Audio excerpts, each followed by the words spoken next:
Hello everyone, welcome to the 5-Minute Discovery channel. Surely many of you have never set foot in Africa, especially Angola, a country that is still quite unfamiliar to many Vietnamese people. However, thanks to Koa Pug's humorous and meaningful videos about life here, the name Angola has begun to attract the attention of the community. So what is interesting about Angola? What is life and culture like here? In particular, how is the Vietnamese community in Angola living and working? In today's video, let's explore interesting things about this country with me. Before we start, don't forget to subscribe to the channel and share the video. Thank you very much.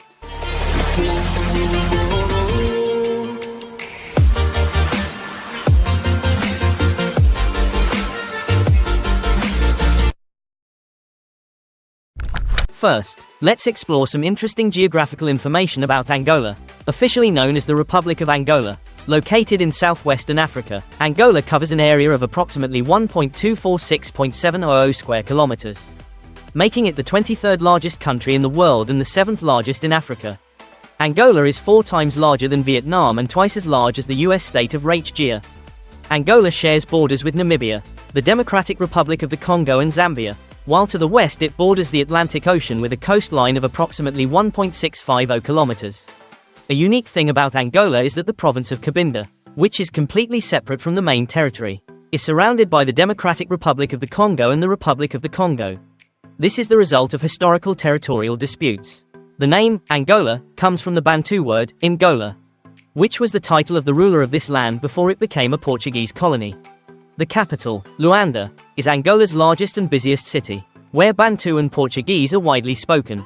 Although Angola is one of Africa's most resource-rich countries, with oil, natural gas, diamonds and other valuable minerals, it still faces significant challenges.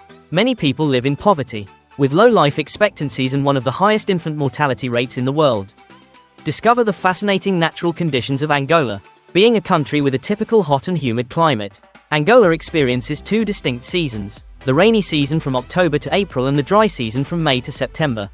The country's climate is divided into 2 main zones, the humid tropics in the north and the desert tropics in the south.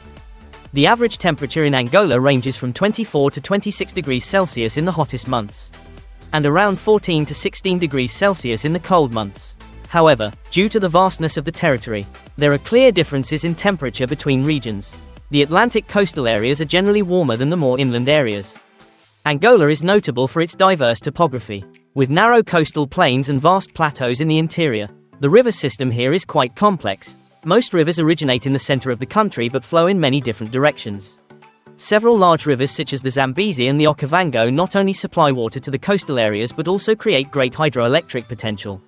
Angola has relatively abundant water resources, which is very favorable for agricultural development.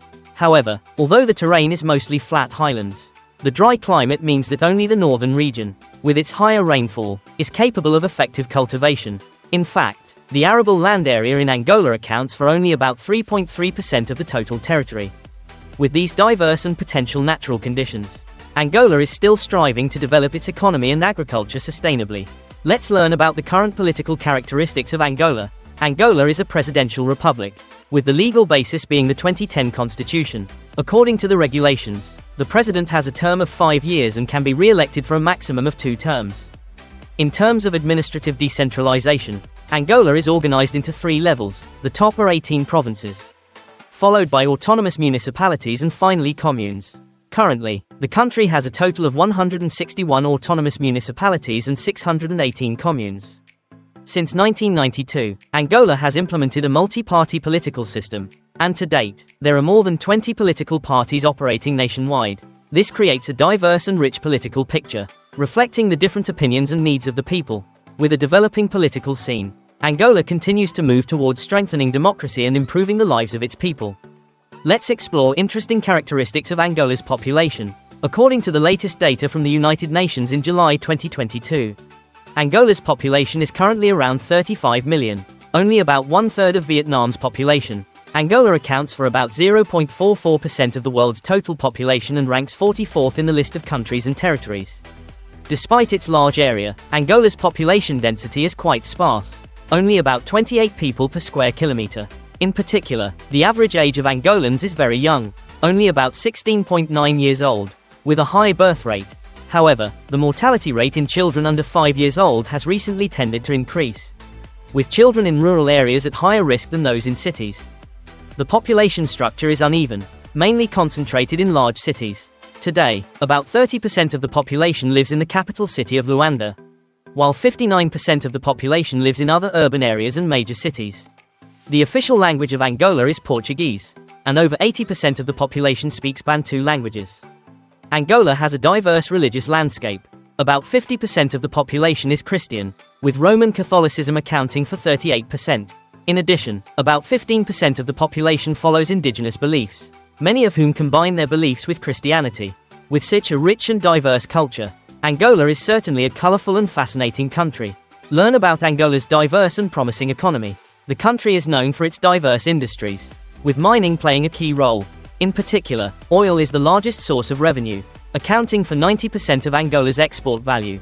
Although agriculture employs 80% of the workforce, it only contributes about 9% to the country's GDP. In fact, Angola still has to import half of the food it needs to feed its people.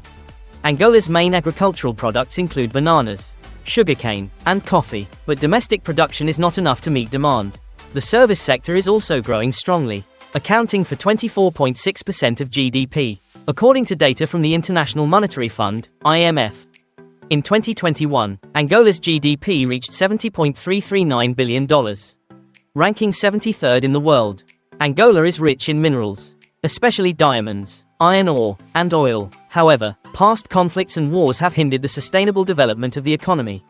Fertile arable land accounts for less than 50% of the total land area, while more than 50% of the adult population is still engaged in agriculture. With its rich natural resources and development potential, Angola is gradually looking for opportunities to improve the quality of life for its people and develop a stronger economy in the future. Let's take a look at the poverty and inequality in Angola, an issue that is having a major impact on the lives of the people here. Angola's arable land accounts for only 3.3% of the total area.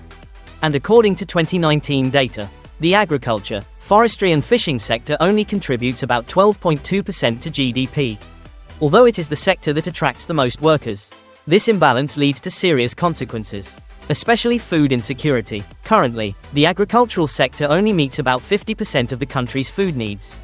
Angola's Human Development Index, HDI, in 2019 was only 0.581, ranking 148th in the world, showing that the majority of the population has not yet enjoyed the fruits of economic development and is facing difficult lives, with limited income and difficulties in accessing basic public services such as education and health.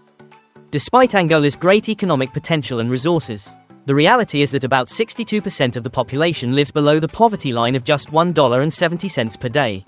In particular, 15% of the population lives below 75 cents per day, while 94% of rural households earn less than $2 per day and rely heavily on small-scale agricultural production.